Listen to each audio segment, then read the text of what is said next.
Okay, YouTube.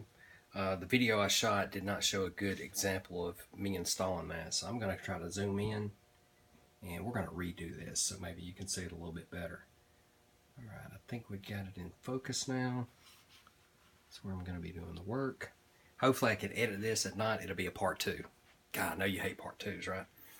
So we're going to go ahead and slide the pin back out. Hold your thumb. Well, let's kick that open first.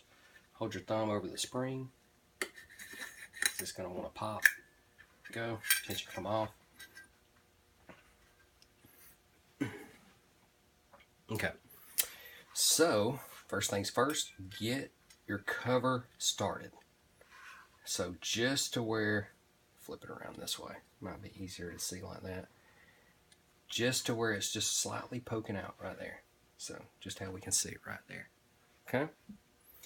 And then our short end of this spring is going to rest right here on the ledge. Okay, of the ejection port. The long end of the spring is going to rest right in, basically inside that groove right here. Okay. So what I do is just lay it in there, and then I'll take my finger and I'll place it right over there, and then I'll take this spring and I'm basically going to grab it, turn it around, and preload it. So I'm going to give it one twist, lay it in there, and then just kind of at the same time I'm going to slide inch my finger over while holding this side and that side, and then slide my pin through that spring until I get it through the other side here. Once I got that spring's going to stay. Then I can slide it on through. Now, if you start popping it up real high like this, it's going to unwind because that side is very short.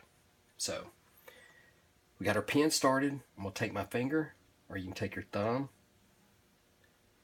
take that spring, and I'm going to preload it.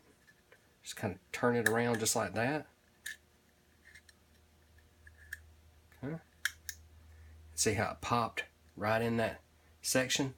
And then we want to slide or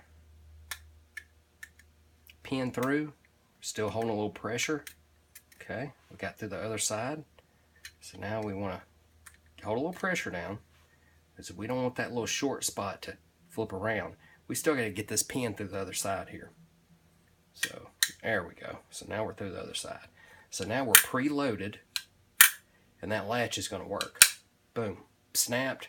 When that bolt carrier comes back, it's going to hit this notch right here. It's going to open it up.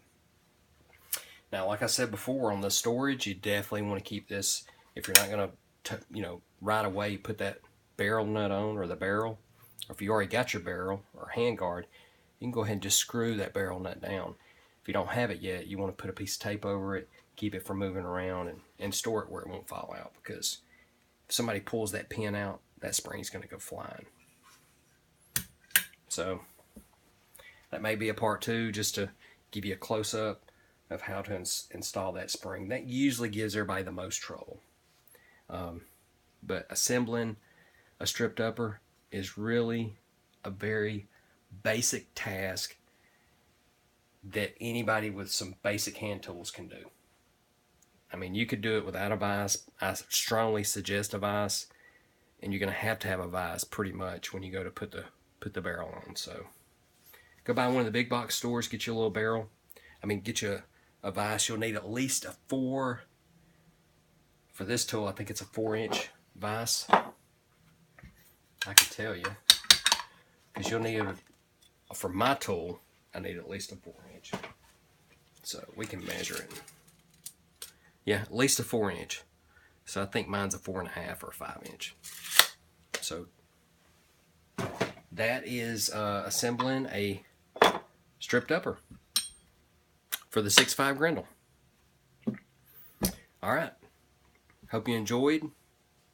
Definitely give me a like on that if you thought it was good. I know the first video, my hands were all in the way. And subscribe. We'll have more videos coming out, and I don't want you to miss anything. See you guys.